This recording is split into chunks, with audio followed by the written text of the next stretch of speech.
இன்றே டவுன்லோட் செய்து உங்கள் ஃபேவரட் ஷோக்களை என்ஜாய் பண்ணுங்க. ஃபாதருக்கு தலையில பலமா அடிபட்டிருக்கு. ஸ்கேனிங்க்கு அனுப்புறேன். டாக்டர், ஃபாதருடைய கண்டிஷன் இப்போ எப்படி இருக்கு? பெருசா எதுவும் பிரச்சனை இல்லைல்ல? இப்போதைக்கு எதுவும் சொல்ல முடியாது. ரிப்போர்ட் வரட்டும், பார்க்கறேன்.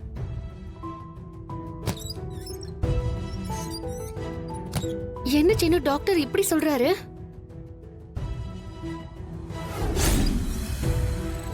டாக்டர் சொல்லுங்க டாக்டர்.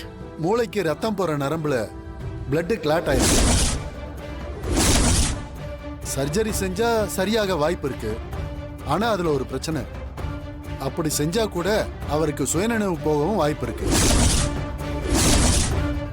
ரொம்ப டேஞ்சரான சிச்சுவேஷன் தான்.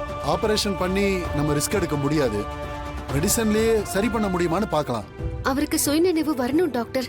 அவர் மூலமா எங்க குடும்ப சம்பந்தமா ஒரு முக்கியமான விஷயம் தெரியணும். அவருக்கு சுயநினைவு வர வைக்க முடிஞ்ச அளவுக்கு ட்ரை பண்றோம். ரிசல்ட் உடனே எதிர்பார்க்க முடியாது. கொஞ்சம் வெயிட் பண்ணணும். சரிங்க டாக்டர். மெடிக்கல் எக்ஸ்பென்ஸ் எல்லாம் நாங்க பாத்துக்கிறோம். எவ்வளவு செலவானாலும் பரவாயில்ல. எங்களுக்கு ஃபாதர் குணமாகணும். அவர் பேசணும் டாக்டர். கவலைப்படாதீங்க, முடிஞ்ச அளவு ட்ரை பண்றேன். மாயா, சீனு, என்னடா ஆச்சு? தனா, ஃபாதர் எப்படி இருக்காரு இப்ப? பயப்படுறபடி ஒண்ணும் இல்ல? அதெல்லாம் எதுவும் இல்ல. ஃபாதர் சரியாயிடுவாருன்னு டாக்டர் சொல்லிட்டு போனாரு. அந்த வாசு எதுக்கு ஃபாதரை பார்க்க வந்தா? ஜீவாவை பத்தி ஃபாதருக்கு தெரிஞ்சிருக்கு. அந்த விஷயம் எப்படியோ வாசுக்கு தெரிஞ்சிருக்கு. ஜீவா ஃபாதருக்கு ஃபோன் பண்ணி பேசினதை வாசு பார்த்துருக்கான். அவன் ஜீவா யாருன்னு கேட்டு ஃபாதரை மிரட்டியிருக்கான். ஃபாதர் சொல்லவே இல்லை. அவங்க ரெண்டு பேருக்கு நடுவில் சண்டை வந்து கோவத்துல அந்த வாசு ஃபாதர் தலையிலே அடிச்சிட்டான். ஃபாதர் மயக்கம் போட்டு கீழே விழுந்துட்டாரு. ஜீவா யாருன்னு சொல்லுங்கன்னு சொல்லி ஜியோவோட நம்பர் சொல்லுங்கன்னு அவர் போட்டு டார்ச்சர் பண்ணிட்டு இருக்கும்போது தான் நாங்கள் ரெண்டு பேரும் அங்கே போனோம். அதனால தான் ஃபாதரை உயிரோட விட்டான். எங்களை பார்த்ததும் அவன் ரொம்ப ஷாக் ஆயிட்டான். அவனை நானும் எவ்வளவோ பிடிக்க முயற்சி பண்ண, தப்பிச்சு ஓடிட்டான்.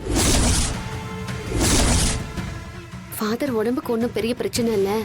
ஆனா சுயநினைவுக்கு வர்றதுக்கு கொஞ்ச நாள் ஆகும்னு டாக்டர் சொன்னாரு. ஒரே ஒரு விஷயத்துல எனக்கு சந்தோஷமா இருக்கு.